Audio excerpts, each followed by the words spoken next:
दिल्ली की सीमाओं पर केंद्र के 3 नए कृषि कानूनों का विरोध कर रहे लगभग 3 दर्जन किसान संगठनों में से राकेश टिकैत एक संगठन का चेहरा थे। लेकिन 26 जनवरी को ट्रैक्टर परेड के दौरान दिल्ली में हुई घटनाओं के बाद उन्हें एक नई पहचान मिली और आज वह इस किसान आंदोलन का सबसे प्रमुख चेहरा बन गए हैं।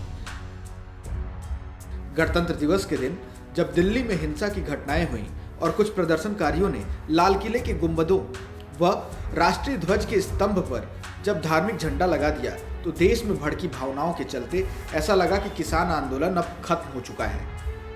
लेकिन इस विकट प्रतिकूल परिस्थिति में राकेश टिकैत अपनी भावुक अपील से आंदोलन को फिर से खड़ा करने में सफल रहे और दिल्ली की सीमाओं से लौटे किसान फिर से प्रदर्शन स्थलों पर पहुंच गए। भारतीय किसान यूनियन के कद्दावर नेता महेंद्र सिंह टिकैत के निधन के बाद बालियान खाप की परंपरा के अनुसार उनके सबसे बड़े बेटे नरेश टिकैत को पगड़ी पहनाकर उनकी विरासत सौंपी गई थी। लेकिन उनके भाई राकेश टिकैत ने पिछले 2.5 महीने से चल रहे किसान आंदोलन में हर दिन बदलते घटनाक्रम के साथ एक मजबूत किसान नेता के तौर पर अपने पिता की विरासत संभाली है। सितंबर के अंतिम सप्ताह में कृषि संबंधी 3 विधेयकों को लागू किया गया था और कुछ ही समय में इन विधेयकों को लेकर विरोध के स्वर उभरने लगे। नवंबर का अंत आते आते किसान संगठन दिल्ली की सीमा पर पहुंचने लगे और देश का अन्नदाता देश की सरकार से टकराने की जिद ठान बैठा। सरकार से कई दौर की बातचीत भी हुई। कई अन्य किसान नेताओं के साथ राकेश टिकैत भी किसानों के प्रतिनिधि के तौर पर इस बातचीत में शामिल हुए। उत्तर प्रदेश में मुजफ्फरनगर जिले के सिसौली गांव में 4 जून 1969 को जन्मे राकेश टिकैत भारतीय किसान यूनियन के प्रवक्ता हैं।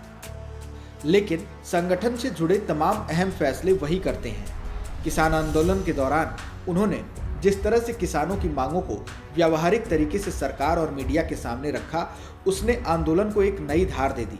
फिर चाहे वह किलेबंदी को लेकर सरकार पर तंज करता उनका बयान हो या गेहूं का मूल्य तय करने को लेकर उनके द्वारा सुझाया गया फार्मूला, हर बार वह किसानों के हित की बात पुरजोर तरीके से रखते नजर आए।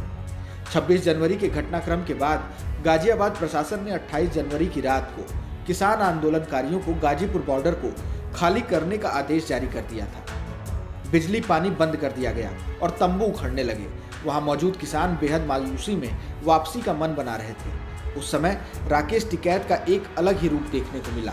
सरकार से हर कीमत पर टकराने और अपनी मांगे डंके की चोट पर मनवाने की बात कहने वाले राकेश टिकैत अचानक बेहद बेबसी के आलम में मंच पर बैठ गए और फफक फफक के रोने लगे। रूधे गले से कही उनकी बातें भले लोगों को समझ में नहीं आई, लेकिन उन्हें इस स्थिति में देखकर घर वापसी के लिए उठे कदम वापस लौट आए।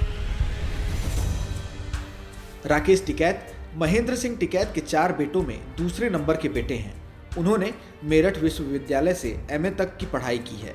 वह 1992 में दिल्ली पुलिस में कांस्टेबल के तौर पर भर्ती हो गए थे।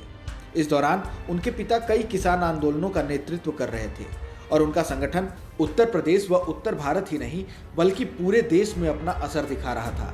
लिहाजा 1993 में उन्होंने नौकरी छोड़ दी और अपने पिता के नेतृत्व में लाल किले पर चल रहे किसान आंदोलन का हिस्सा बनने का फैसला किया। पिछले लगभग 3 दशक में किसानों के हित की लड़ाई लड़ते हुए वह दर्जनों बार जेल गए। कभी मध्य प्रदेश, कभी राजस्थान तो कभी दिल्ली में आंदोलनों के दौरान उन्हें गिरफ्तार किया गया। ज्यादातर मौकों पर तो उन्हें गिरफ्तारी के तत्काल बाद रिहा कर दिया गया, लेकिन मध्य प्रदेश में किसानों की भूमि के अधिग्रहण के विरोध में चलाए गए आंदोलन के दौरान उन्हें 1.25 महीने से अधिक समय तक जेल में रहना पड़ा। किसान आंदोलन को लेकर अलग अलग लोगों की राय अलग हो सकती है, लेकिन इसने किसानों की एक अलग छवि पेश की है। फिलहाल इस वीडियो में इतना ही। अगर कोई सवाल और सुझाव है तो हमें कमेंट बॉक्स में जरूर बताएं। देश और दुनिया की ताज़ा तरीन खबरों की अपडेट्स के लिए हमारे चैनल लोकमत हिंदी को सब्सक्राइब करना न भूलें। अगर आप ये वीडियो फेसबुक पर देख रहे हैं तो हमारे पेज को फॉलो जरूर कर लीजिए।